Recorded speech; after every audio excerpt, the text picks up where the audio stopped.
Oh, good evening. You caught us unawares there because our guest was, well, the tightest time we've ever had an arrival in the studio this evening. And considering he's an expert on stats, well, really, he should have got the earlier train. He arrived at 10 to 7. I'll tell you who it is in a minute, by the way. Welcome to the programme. He arrived at 10 to 7 and then got himself locked in an adjacent building to here. We had to rescue him from there, get up the stairs. This is all in a day's work. For a super stats man, a Sheffield United supporter, I must say I've always had a love-hate relationship with stats. I just like the one that illustrates the story I'm writing and forget about all the other 2099. But this fella this evening has created a real following, a Blades fan who actually makes stats soluble. And bear in mind that statistics are a huge part of football now. Every club has somebody working on statistical analysis, so it's important, but it's also, but they don't broadcast it to us, so we don't see the likes of the stats that they compile. This fella, James Socik of Blades Analytics, he communicates with us in such a convincing way that he has many followers on Twitter already. We'll have a quick look at his Twitter profile. He's got some great followers on there. Our friend Kevin Gage among them. Yes, very much so. Friend of the show. We're going to have a quick look at his Twitter profile. It's going to appear on the screen, and it'll be an invitation for you to follow James Socik. Now, we're going to go through some of your more interesting stats this season. Okay. It's been a great season for Sheffield United so far, and you've had plenty of material to work with, haven't you? Always, yeah. We try and focus on the positives if we can as well. So whenever it's a positive season, it kind of helps my statistical analysis and the readership. There's some things we can improve on, but it's been a really good season, and especially last season as well, where I kind of started doing this on Twitter. It was an excellent season, and statistically it was an excellent season as well. We actually performed slightly worse than we even should have done, perhaps, some stats would say. Really? Yes, absolutely. That's surprising, isn't it? Because I always go by the evidence of my eyes more than anything. But sometimes the stats that you produce tell me that my eyes have deceived me. Okay, that's interesting. Well, there are times when you feel that a particular team has dominated a game. And then when you actually break it down, the opposition from much less possession has had more meaningful attempts at goal. Yeah, I mean, that's what I'm sure we'll touch on that one. That's one of the key statistics we look at. I'm sure you're talking about there, kind of big chances, expected goals. But what we try and do is just give an opinion of the game. Me and I have a friend who we do this with as well. We look at the statistics after we've watched the game. So our eyes are our key, and you can pick up things from the eyes. So if you see a player dominating a game, you arrow in on his stats first. Oliver Norwood, a great example of that. We are going to come to Oliver Norwood, and if we can get our sequence of graphics in order here, we're going to have a look at some Oliver Norwood graphics and some other general ones. We're going to go on to those a little bit later because we've got a technical problem next door. But I've got to ask you, you know, this would consume a full-time job, this outpouring of material that you produce on social media, but you actually have another full-time job. Absolutely. Paid. Yeah, absolutely. And what's that? I'm an engineer. So I'm a logistics engineer, and I work for a company that contract to the RAF, the Royal Air Force. So I live in Lincoln and work at RAF Waddington. Okay, and you're constantly coming over here to watch your favourite team? Yeah, when I can, yeah. I've had to stop so much in the last couple of years because I've had a little boy, a little son, so he's 2 years old. He takes up a lot of my time, but do get as many games as I can, watch as many games as I can. There's so many ways to watch and listen these days, isn't there? And I must say, I did have a word with Kevin before I came on. When I do listen, I am really enjoying Mr. Gage on co-commentary at the minute. On Football Heaven on the BBC. He's doing a really good job on that, and he kind of provides a little bit of statistical analysis there as well. He's your biggest fan, honestly. Yeah. And long before I think you were sort of rose to prominence, I think he was aware of you and would come in here, Kevin, and would produce a devastating stat just like that. And I think, where's he got that from? I can't take it was you. I can't take the credit. His son's an excellent performance analyst at a professional club in America. Yes. So I've had a couple of interactions with Oliver on Twitter, He's an excellent guy. He's helped me out with some stuff as well, and he's an excellent guy. So I'm sure he feeds Kevin some things as well. Is it something that you would like to get involved in at some stage? You've obviously got a good job in engineering. At one point in my life, yes. It's originally what I was hoping to do. Now it is more of a hobby. There's a group of us on Twitter, Fanalytics, if you will, and we cover a wide range of leagues and kind of different statistical nuances. You know, we have our specialities in some cases. I would love to be involved in football if possible one day, especially in maybe analysis or recruitment side, helping out on the recruitment side to get that kind of a little bit more correct than some clubs' hit and miss rate at the minute. I think it's a big thing in the EFL, especially with clubs who don't have a lot of money, basically. You want to get the signings right, don't you? Well, recruitment's a big area of interest, because whenever Sheffield United are linked with a player, you very rapidly turn around stats that either justify the interest or occasionally question the interest, the supposed interest. We're going to look later in the show, for instance, at Scott Hogan of Aston Villa, heavily linked with the Blades and has been for some time. And I know that you've done some analysis on him, as you have done on most Blades players, including the highly influential Oliver Norwood. Absolutely. But before all that, I'm going to twist the knife on you as a Blade by asking you if you have any analytical insight into what was a great result for Sheffield Wednesday last night. Now, I was there, beat Millwall by 2-1, deservedly, I thought, and we're very positive. Any thoughts on that? This is going to pain me. This is. No, I did catch some of it actually, and to be fair, I thought Sheffield Wednesday were very good, and the team selection was extremely surprising. I think you see it on Twitter, on the interactions, and there was a lot of people making a decision on the match before it even happened from the selection. So I think that selection was brave and has worked out well. A couple of those youngsters did perform well. They did. I saw that with my eyes, and the stats back it up. Yeah. I think the best player probably on the pitch was Barry Bannon. I did reluctantly look at this after we had some discussions, and he had hit the most key passes on the pitch. He had the most touches and the most passes as well. So he was highly influential in the game. It looked like everything went through Bannon, to be perfectly honest. And I cannot deny it. He is a very good player. You heard it here first from a Blades fan, folks. Barry Bannon is a very good player, as he is. Penny and Preston were the youngsters who impressed. One at left back, one on sort of right side midfield. But Bannon, he picked the ball up deep last night, increasingly deep, off the back players or off the goalkeeper.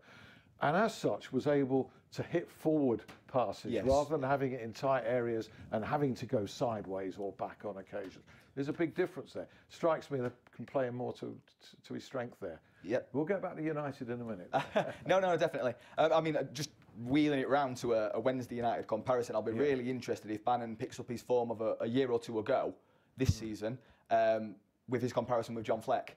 Because unfortunately, I think Bannon had injuries last year and loss of form as well with the injuries, and Fleck kind of dominated him statistically, and I guess he's to the eye as well. It was quite obvious John Fleck was having an amazing season. Yeah. But some of Fleck's underlying numbers are also very good in the build-up play, which is where Bannon had previously been extremely good as well. So I'll be keeping an eye on that comparison, because I know that's a good one for both sides of the city. We both like to kind of put forward our Scottish hero. Yeah, John Fleck, an absolutely excellent player, different in type, but makes things happen. Yeah. And always seems to build into a season to me. Yes. It strikes me he's not the most impressive starter to a season, but gradually, and suddenly hits a peak. Yes, and absolutely. There's no stopping him.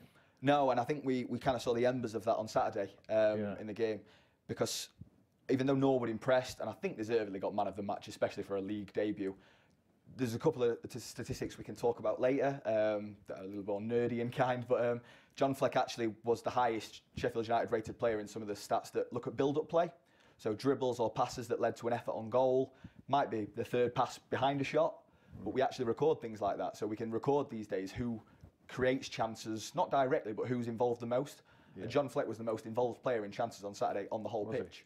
Right. So I think we saw the embers of that performance level increasing on Saturday. Yeah, an excellent 2-1 victory over Norwich. Took a dramatic late goal to produce that result, but nonetheless, it had been coming.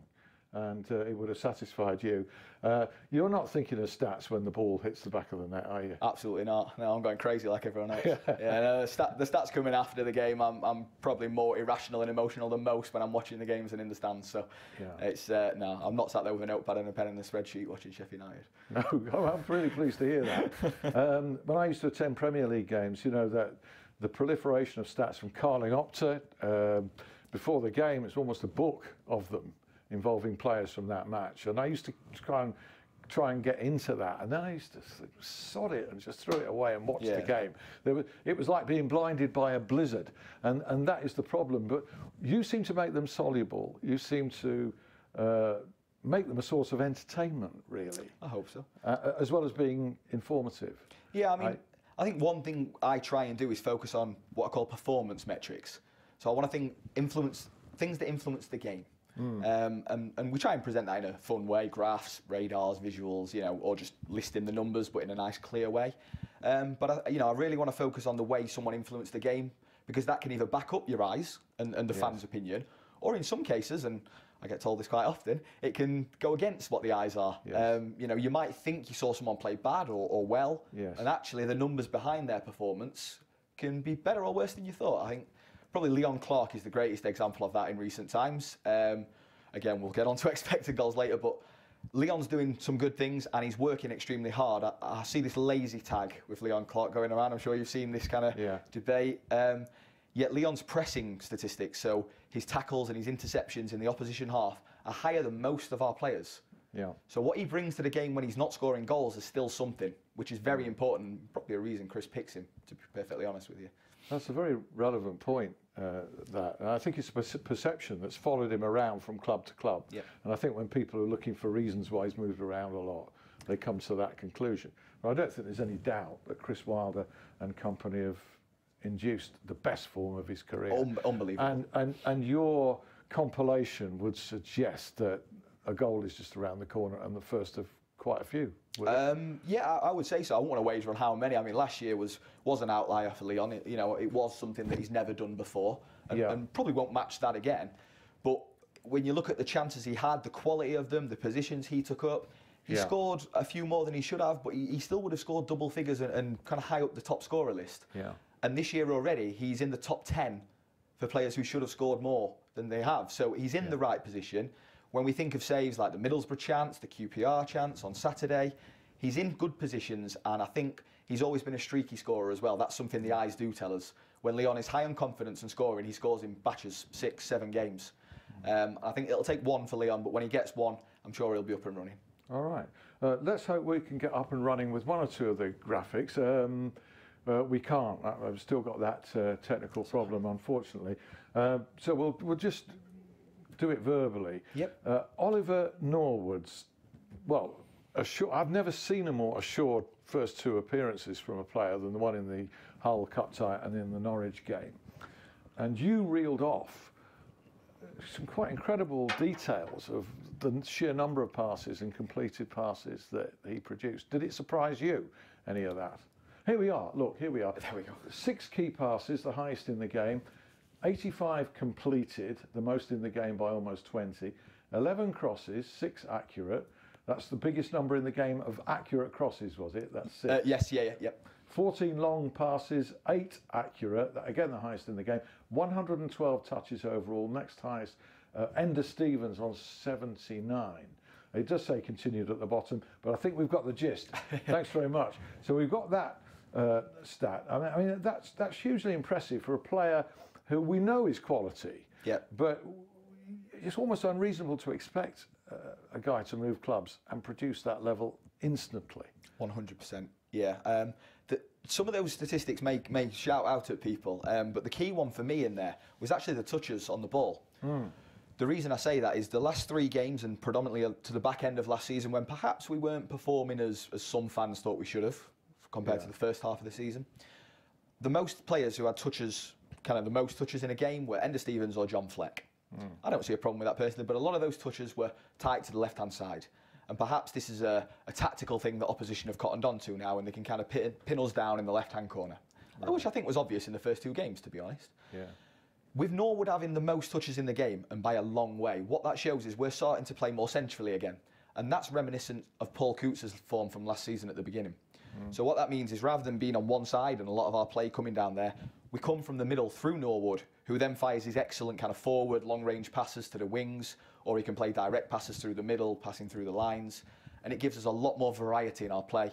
On Saturday, we attacked more down the centre and the right than we had done in any previous game. That flexibility, and Kieran Freeman is also a big part of that, I have to add that. But that flexibility in his Gage is his biggest fan. I know Kevin is, yeah. Me and Kevin talk about this. Yeah, he's talked his way back into the team.